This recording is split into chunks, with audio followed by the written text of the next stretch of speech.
Mutton gravy, ఇదేమో chicken. ఓ జమాల్ నాకు diamond కొనివ్వచ్చుగా. Allu అర్జునా నమస్తే. ఇక్కడ ఉంది మలేషియాలో. ఇండియాలో ఎంత ఉందో చూద్దాం, లేకపోతే కొనేవాడు కదా. అయినా ఏం తగ్గిరు, కంపెనీ రేట్లే. ఇదేంటంటావు అన్న, దోసకాయ. మటన్ టేస్ట్ పండింగ్ అంతా. ఇక్కడ అందరూ తమిళ ఉన్నారు. కొంచెం కాలిపోయి మలేషియా ట్రిప్ అయిపోయింది. టైగర్ మై కదా, వెళ్ళిపోండి అన్నాడు. ప్యాకేజ్ అనవసరం మలేషియా. నేను వెళ్ళిన ప్యాకేజ్ కాస్ట్ వచ్చి మాత్రం నెక్స్ట్ నేను వేసే ఇంటర్నేషనల్ ట్రిప్ మాత్రం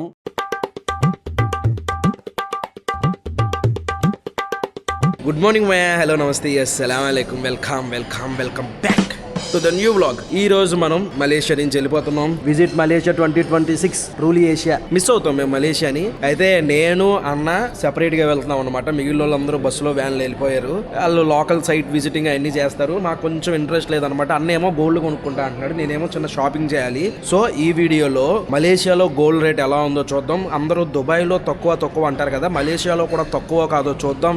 వెళ్ళి చూసి అలా వెళ్దాం. మన సబ్స్క్రైబర్ నేను వచ్చాడు కదా అన్న వస్తాడు అనమాట. అన్నతో పాటు కలిసి మనం తిరిగి ఫైనల్ గా ఎయిర్పోర్ట్ కి వెళ్ళిపోదాం. ఏ మాత్రం లేట్ చేయకుండా వ్లాగ్ స్టార్ట్ చేసేద్దాం. వ్లాగ్ లోకి వెళ్ళే ముందు లైక్ చేయడం మర్చిపోద్దు. చలో, ఇప్పుడే వచ్చాము. ఈ ఏరియాలో మొత్తం గోల్డ్ షాప్లే ఉన్నాయన్నమాట. బ్రో, ఈ ఏరియా పేరేంటి? జమాల్. మస్జిద్ జమాక్ అంట ఈ ఏరియా పేరు. ఓకే, మస్జిద్ ఇండియా అంట. ఇది జాకెల్ మాల్, హబీబ్. ఇక్కడ ఇండియన్స్ ఎక్కువ అంట. గోల్డ్ షాప్, అది గోల్డ్ షాపే. ఈ బ్యాక్ సైడ్ మనకు గోల్డ్ షాపే. ఇదేదో బట్టల షాపు. అయితే ఇక్కడ మలబార్ ఉంది. ఈ రోడ్లు చూస్తే నాకు దుబాయ్ రోడ్లు గుర్తొచ్చింది. ఇంత వాకింగ్ స్పేస్ ఉంటది కదా అక్కడ కూడా. ఇదిగోండి అక్కడ మలబార్ ఉంది. మలబార్ లోకి వెళ్దాం, వెళ్ళి చూద్దాం గ్రామం ఇక్కడ ఎంత ఉంది, మన దగ్గర ఎక్కడ ఉంది. ఇక్కడే ఒక మలబార్, ఆపోజిట్ లో మరగర్ జోయా లూకాస్. గోల్డ్ సిల్వర్, ఇది డైమండ్ సార్. ఓకే, నాకు డైమండ్ కొనివ్వచ్చుగా. పదండి వెళ్దాం. అల్లు అర్జునా జూనియర్ ఎన్టీఆర్ ఎవరా? కార్తీయా? ఓ తమిళ హీరో కార్తీ మలబార్ మీద. ఇక్కడ కూడా కార్తీయే. నమస్తే కార్తీయా. ఇక్కడ కార్తీ అని ఉన్నాడు. ఇది కూడా గోల్డ్ షాపే అనమాట. ఇది మలబార్ లోపలికి వెళ్దాం. Malabar gold and diamonds. ఇది లోపలికి వెళ్దాం మనం ఇప్పుడు. ఇందులో చూద్దాం. అన్నా మీరు తెలుగా? తెలుగు వచ్చి అన్నకి. సూపర్. ఇదిగండి గుంటూరా అన్న, గుంటూరా హైదరాబాద్ అని. ఇండియాకి ఇక్కడ గోల్డ్ డిఫరెన్స్ ఉంటుందా కాస్ట్? ఓకే. సో చాలా డిజైన్లు ఉన్నాయి. 1400 ఓన్లీ గోల్డ్ రేటు. ట్యాక్స్లు జిఎస్టీలు యాడ్ చేసుకుంటే 2000 వరకు తగ్గుద్ది. అన్ని గోల్డ్, చిన్న బ్రేస్లెట్లు. ఓ సూపర్, చాలా ఉన్నాయి. ఇక్కడ గ్రాము 564 రింగెట్స్ ఉందన్నమాట. అంటే 13,352 రూపీస్. అంటే 13,352 రూపాయలు ఒక గ్రామ్ కాస్ట్ ఇక్కడ ఉంది మలేషియాలో. ఇండియాలో ఎంత ఉందో చూద్దాం. Cost in India today 22 carrot 14,000 minus 14,250 rupees వరకు ఉంది. అంటే 898 రూపీస్. మళ్ళీ ఇందులో సిజిఎస్టీ, ఎస్జిఎస్టీ మేకింగ్ ఛార్జీలు ఉంటాయి కదా. ఇక్కడ ఓన్లీ 1% మేకింగ్ ఛార్జ్ అన్న. 0 మేకింగ్ ఛార్జ్ ఐటమ్స్ కూడా ఉన్నాయా మన దగ్గర? లేవు. ఓకే, 1% మేకింగ్ ఛార్జ్ పడుతుంది అనమాట. లక్షకి 1000 రూపాయలు తగ్గుద్ది. అన్న మలబార్ లోనే ఉంటారు మన తెలుగు అన్న. అడ్రస్ ఏంటి? జలాల్ మస్జిద్ ఇండియా. ఓకే, మలేషియా మలబార్ లో ఉంటారు. అన్న మంచిగా చూసి ఓపిక్గా చూసి ఇచ్చాడు అన్న వేలు. లేకపోతే కొనేవాడు కదా. అయినా ఏం తగ్గిరు, కంపెనీ రేట్లే. మీరు ఎంత చెప్పినా అదే రేటు. ఓకే అన్న. గోల్డ్ షాప్ లో పని కంప్లీట్ చేసుకుని తినడానికి వచ్చామన్నమాట. మంచి మీల్స్ తింటున్నాం. అన్న నాకు వద్దన్న పాపడు తినన్నా నువ్వు. ఇదేంటిది? క్యారెట్ కూర. ఓ మటన్ ఏదన్నా? మటన్ చుక్క. ఇది chicken. This one mutton gravy. ఇది క్యారెట్ ఫ్రై బాగుంది. ఇది ఏంటంటావు అన్న? దోసకాయ. రైస్ ఏంటన్నా? రైస్ ఏంటన్నా? తమిళ్ మీల్స్ అనుకుంటే, తమిళ్ స్టైల్ మీల్స్. ఓకే, చాలు ఫాస్ట్గా తినేసి ఎయిర్పోర్ట్ స్టార్ట్ అయిపోవాలి. చాలా లేట్ అయిపోయింది. ఇది చికెన్ మటన్ గ్రేవీ. ఇది మటన్ గ్రేవీ అంట. ఇదేమో చికెను. ఓ చికెన్ పీస్ బాగా ఫ్రై కుక్ అయింది. సూపర్. మన స్టైల్లో ఇదే తింటానే ఉన్నాం వచ్చిన కాడి నుంచి మన స్టైల్లో. కానీ ఇది తమిళ్ స్టైల్.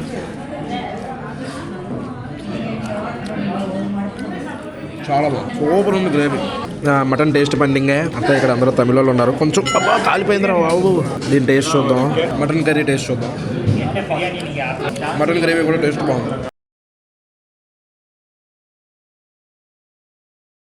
టోల్ గేట్ల దగ్గర ఇలాంటిది ఉందన్నమాట. ఇది ఇలాగ స్కాన్ చేసేస్తుంటే ఓపెన్ అయిపోతుంది. కానీ టోల్ గేట్ దాటిన తర్వాత రోడ్డు చూడండి ఎంత ఉందో. అమ్మ ఆ మూల నుంచి ఈ మూల దాకా ఉంది. ఆల్మోస్ట్ పెద్ద పెద్ద బిల్డింగ్లన్నీ దాటేసి వెళ్ళిపోయాం. ఒక హాఫ్ అన్ అవర్ లో మేము ఎయిర్పోర్ట్కి వెళ్ళిపోతాం. పోలీసు వాడు వచ్చాడు, దారిమ్మని అందరినీ గెంటుతున్నాడు. ఇదిగోండి ఇంకో పోలీస్ వెహికల్, ఇదిగోండి అందరినీ జరగమంటున్నాడు. ఎందుకంటే ఏదో వెహికల్, ఇదిగో ఈ వెహికల్ కోసం. ఎందుకు ఇందులో విఐపీలు ఎవరైనా ఉన్నారేంటి? అంతేనా? ఇంకో బస్సు వస్తుంది, ఇంకో వ్యాను, ఇదిగో చాలా కార్లు. ఏ ప్రధానమంత్రి ఎవడ వెళ్తున్నాడు ఏమన్నా, మినిస్టర్ ఎవడన్నా పోన్లే సైడ్కి జరగమంటున్నారు. అట్లీస్ట్ మాకైతే బ్యారిగేట్లు వేసి ఆపేస్తారు. ఇప్పుడే వచ్చాము ఎయిర్పోర్ట్ కి, చెక్ ఇన్ అవ్వాలి. ఇప్పుడు చెక్ ఇన్ అయ్యి టికెట్లు అయితే తీసుకుని ఇమిగ్రేషన్ కంప్లీట్ చేసుకుంటే సగం టెన్షన్ వదిలిద్ది. మలేషియా ట్రిప్ అయిపోయింది.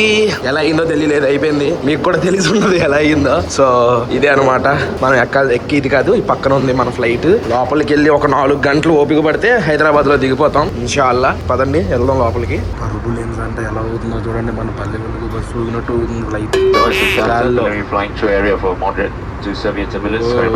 హెవీ టర్బులెన్స్ అంటే అయ్యా 15 minutes వరకు టర్బులెన్స్ ఉంటుందంట. ఫైనల్లీ హైదరాబాద్ లో ల్యాండ్ అయిపోయాను, దిగాను. హైదరాబాద్ ఎయిర్పోర్ట్ లో ఉన్నాను. ఓ కోలాలంపూర్ ఎయిర్పోర్ట్ కన్నా హైదరాబాద్ ఎయిర్పోర్టే చాలా బ్యూటిఫుల్ గా, చాలా పెద్దగా ఉంది నాకు అనిపించింది. బ్యాగేజ్ కౌంటర్ దగ్గరికి వెళ్ళాలి. దీని లోపు మళ్ళీ స్టాంప్ ఏదో కుదుతారు అనుకుంటా కదా. ఈ జఫాగడ్ మళ్ళీ ఇండియా వచ్చాడని అవన్నీ చేయించుకోవాలి. ఇంటికి వచ్చేసాను. ఫ్లైట్ దిగిన తర్వాత ఇమిగ్రేషన్ ప్రాసెస్ దగ్గర చాలా తలనొప్పి వచ్చింది. అయితే కొంతమంది పాస్పోర్ట్ నెంబర్లు రాసుకున్నారు, అందులో నా పాస్పోర్ట్ కూడా ఉంది. ఎందుకో అర్థం కాలేదు నాకు. హైలైట్ ఏంటంటే ఆ పక్కకి పిలిచిన అతను మన సబ్స్క్రైబరే, యూట్యూబర్ కదా, టైగర్ మై కదా, వెళ్ళిపోండి అన్నాడు. అయినా సరే నేను అక్కడే ఉన్న టాయిలెట్కి వెళ్ళొచ్చి ఏమైంది. కొంతమంది రెడ్ ఫ్లాగ్లు వస్తాయి అంటే మీరు 4 రోజులు ట్రిప్కి వెళ్ళినట్టున్నారు కదా, అందులో మీది కూడా వచ్చింది, ఏం పర్లేదులే మీరు వెళ్ళిపోండి అన్నారు. ఎందుకు అర్థం కాలేదు నాకు, ఏ రెడ్ ఫ్లాగ్ ఏంటో. మొత్తానికి అదేం జరిగినా సరే మళ్ళీ మన వాళ్ళందరికీ చెప్పి వచ్చాను. కానీ మలేషియా ట్రిప్ నేను అనుకున్నట్టయితే జరగలేదు. ఐటినరీని చూసినప్పుడు అనుకున్నాను ఇది బ్యాచులర్లకి మంచి, మనకి ఇది సెట్ అవ్వదని చెప్పేసి. కాకపోతే ద ట్రావెల్ సోల్ అనే వాళ్ళ ద్వారా వెళ్ళాం కాబట్టి ఈ ప్యాకేజ్ ఫ్యామిలీస్ కి, మంచి ఫ్యామిలీస్ కి, అది కూడా గ్రూప్ కాదు, ఒక ఫ్యామిలీ లేదా 2 ఫ్యామిలీలు మాత్రమే. అంతకన్నా ఎక్కువ వెళ్తే సెట్ అవ్వదు అనమాట. అందులోనూ 5 రోజులు ప్యాకేజ్ అనవసరం మలేషియా. ఒకవేళ వెళ్ళేటట్టయితే కోలాలంపూర్ లో 2 రోజుల కన్నా ఎక్కువ అనవసరం. కోలాలంపూర్, జెంటింగ్ ఐలాండ్, ఆ డిక్సన్, పోర్ట్ డిక్సన్ కూడా అనవసరం. సో మీరు వెళ్తున్నప్పుడు మాత్రం మీ సొంత ఐటినరీని ప్రిపేర్ చేసుకుని ద ట్రావెల్ సోల్ అనే వాళ్ళకి చెప్తే వీళ్ళ ద్వారా మంచి ట్రావెలింగ్ ఎక్స్పీరియన్స్, మంచి ఫుడ్, మెయిన్ ఫుడ్ అయితే మన ఇంట్లో తింటున్నట్టే ఉంటది అనమాట. ఎవరికి ఇప్పుడు నేనున్నాను, నాకు లోకల్ ఫుడ్ ఎక్స్పీరియన్స్ చేయడం అంటే ఇష్టం, కానీ అందరికీ అలా నచ్చదు. కొంచెం పెద్ద వయసు వాళ్ళకి అస్సలు నచ్చదు, ఇండియా ఫుడ్డే కావాలి. అలాంటి వాళ్ళకి సూపర్ అన్లిమిటెడ్ ఫుడ్ అనమాట. కాకపోతే గ్రూప్ లో మాత్రం అస్సలు వెళ్ళకూడదు. మెయిన్ ఫ్యామిలీలు, అందులోని ఆ విజయ గారు ఎవరైతే ఉన్నారో నెంబర్ 1 మనిషి. ఆవిడ టేక్ కేర్ చేసిన విధానం కానీ, వాళ్ళ టీం టేక్ కేర్ చేసిన విధానం కానీ అన్నీ కూడా సూపర్. లోకల్ గైడ్ మాత్రం కొంచెం ఇబ్బంది పెట్టింది. లోకల్లో ఎవరైతే లోకల్ మలేషియాలో ఉంటుందో ఆవిడ కొంచెం సరిగ్గా ఇది చేయకపోవడం లాంటివి జరిగింది. కానీ ఓవరాల్ గా మంచి ట్రిప్. కాకపోతే నాకు కంటెంట్ పరంగా మంచి ట్రిప్ కాదనమాట. దుబాయ్ లో ఇంటర్నేషనల్ ఎక్స్పీరియన్స్ వచ్చింది మనకి. నెక్స్ట్ ఇంటర్నేషనల్ ట్రిప్ సూపర్ చేయొచ్చు అనుకున్నాను, కానీ ఇలా గ్రూప్ తో వెళ్ళడం వల్ల నేను సెపరేట్ గా వెళ్ళాలని కొంచెం అవ్వలేదు. కానీ చాలా వరకు నేను సెపరేట్ గా వెళ్ళాను. ఆ మార్కెట్ కి కానీ, బింగ్టాన్ ఏదో ఉంది కదా మార్కెట్ ఒకటి, ఆ మార్కెట్ కి కానీ నేను సెపరేట్ గా తిరిగి చాలా వరకు మంచి చూపించానని అనుకుంటున్నాను. కానీ లేదు, 100% న్యాయం అయితే చేయలేదు నాకు తెలుసు. అందుకనే త్వరగా కూడా వచ్చేయాల్సి వచ్చింది. కానీ గోల్డ్ మాత్రం తక్కువ ప్రైస్ ఉంది. వెళ్తే మాత్రం గోల్డ్ పక్కా తెచ్చుకోండి కావాలనుకున్న వాళ్ళు. ఇంచుమించు దుబాయ్ తో సమానంగా ఉందన్నమాట గోల్డ్ కాస్ట్. మాక్సిమం గోల్డ్ తెచ్చుకోవడానికి ప్రయత్నించండి.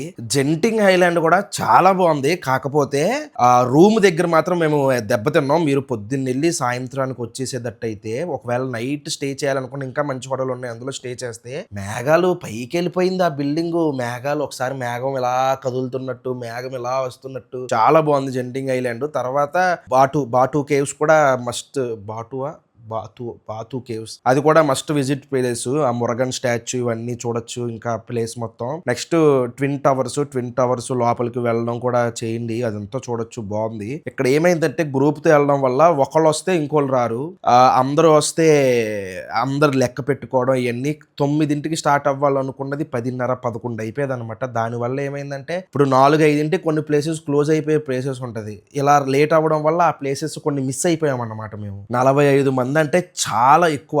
కానీ అంతమంది వెళ్ళరు కాబట్టి మ్యాక్సిమం 10 మందే ఎక్కువ అనమాట. 10 మంది కరెక్ట్గా ప్లాన్ చేసుకుంటే బాగుండిద్ది. ఇది నేను వెళ్ళిన ప్యాకేజ్ కాస్ట్ వచ్చి మాత్రం 54,000 అనమాట. 54-55,000 పడింది. దట్ ట్రావెల్ సోలు. నేను మొబైల్ నెంబర్ కూడా ఇస్తాను, వాళ్ళది ఇన్స్టాగ్రామ్ కూడా ఇస్తాను. ఆవిడికి విజయ గారికి 10 years పైన ఎక్స్పీరియన్స్ ఉందన్నమాట ఇందులో. సో హనీమూన్ ట్రిప్ అయినా ఫ్యామిలీ ట్రిప్ అయినా పెద్ద వయసులో పెద్దోళ్ళని పంపించాలనుకున్నా సూపర్ ఉంటుంది. ఇంకా బ్యాచులర్లు అయితే మాక్సిమం మీరే వెళ్ళిపోతారు. ఇన్ కేస్ మీరు వెళ్ళలేకపోతే మీకు తెలియదు అనుకుంటే ఇలాంటి వాళ్ళు కాంటాక్ట్ అవ్వచ్చు అనమాట. సో అది మ్యాటర్.